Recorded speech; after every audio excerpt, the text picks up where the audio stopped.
creating believable folds is still one of the most time-consuming parts of any character creation. Manual sculpting is complicated, cloth simulation is really unpredictable, and baked wrinkle maps don't even react to movement. So instead of adding static wrinkles, what if we had something that could actually generate fold based on the movement of the cloth? That would be amazing, right? And fortunately, we have. So in this video, we're going to be using a system that was built entirely in geometry nodes. It reads tension from the mesh in real time, separating stretch from compression, and converts that data into controllable fold behavior. Main folds are generated from actual stress across the surface, while the surface micro details is layered through normals. No simulation, no baked maps, fully non-destructive, and the result is a cloth that responds to movement, not just shading. At its core, this add-on is built on geometry nodes. It analyzes the deformation of the mesh, especially where the surface is stretching and compressing, and uses that information to procedurally generate folds. Instead of simulating traditional cloth physics, it reads tension from the mesh itself. Geometry gives us the main volume and the actual fold depth, then normals at the fine surface details. So basically we get a large wrinkles from the geometry and micro details from the normals. So it's fully procedural and non-destructive, which is the best part. For example, when the arm bends, inside of the elbow compresses and the outside stretches. The system detects the difference and does two types of fold behavior, a stretch fold and constriction folds. That's why the wrinkles feel physically logical. They're responding to the deformation, not random noise. Now that you understand the logic behind it, let's take a quick look at how stretch and constriction folds behave in a simple practice and how we can control them using something called tension map.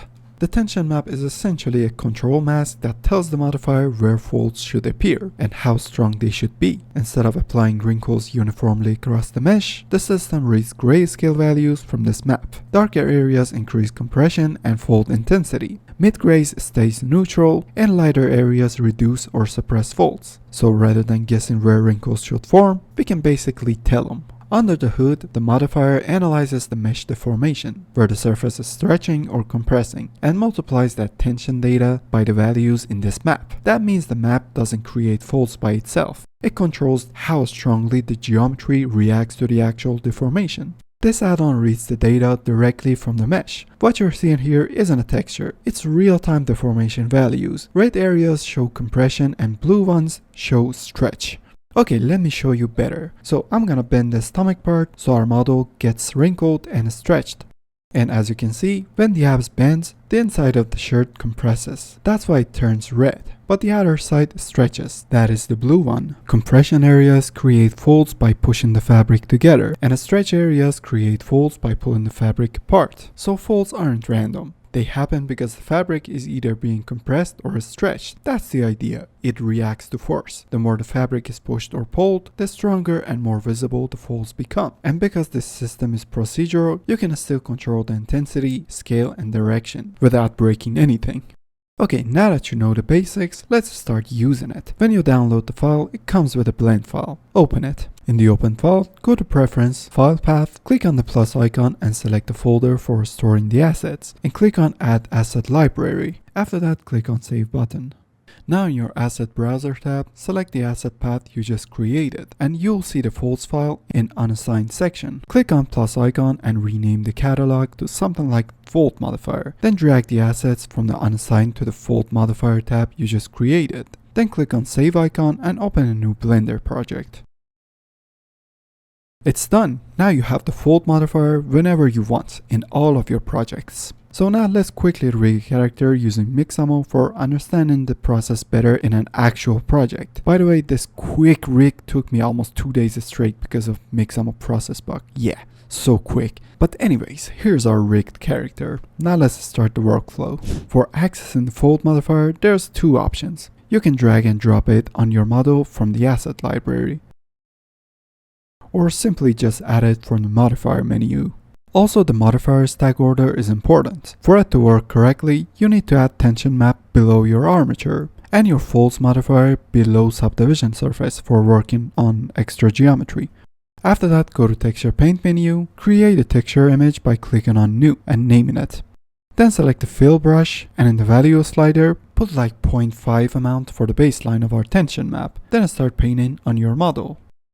After that, go to Shading tab, create an image texture node, save the texture you just created, Open it in the texture node and change the color space to non-color.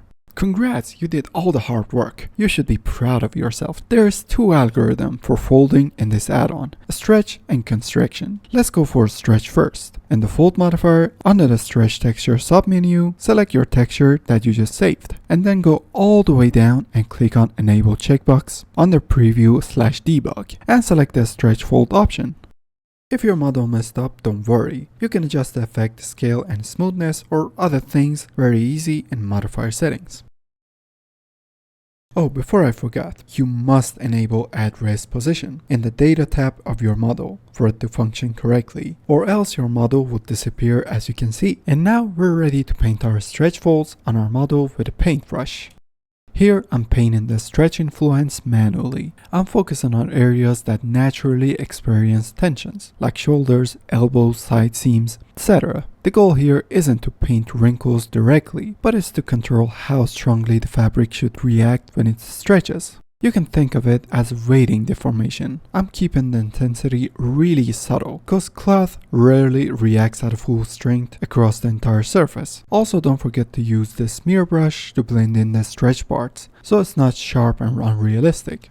At this point, it's really just about refining the response. The system is already reacting to deformation. I'm simply shaping how strong that reaction should be. Painting between black and white doesn't create folds from nothing. It controls how the surface behaves under stress. Darker areas increases the volume of the compression, while lighter areas calm the surface. So you gotta find the balance here. What makes this powerful isn't just the automation. It's the balance between physical logic and artistic control. The deformation stays real, the direction stays intentional, and because everything remains procedural, adjustments can happen at any stage of production without rebaking or resculpting.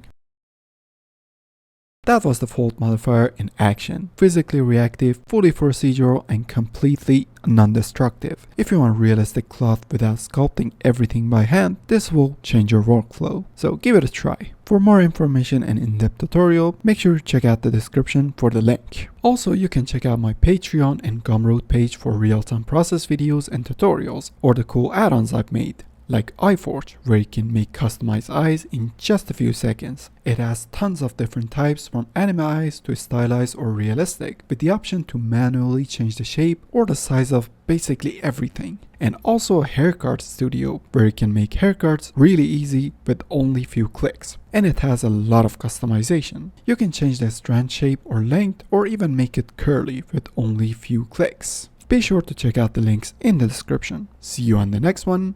Peace.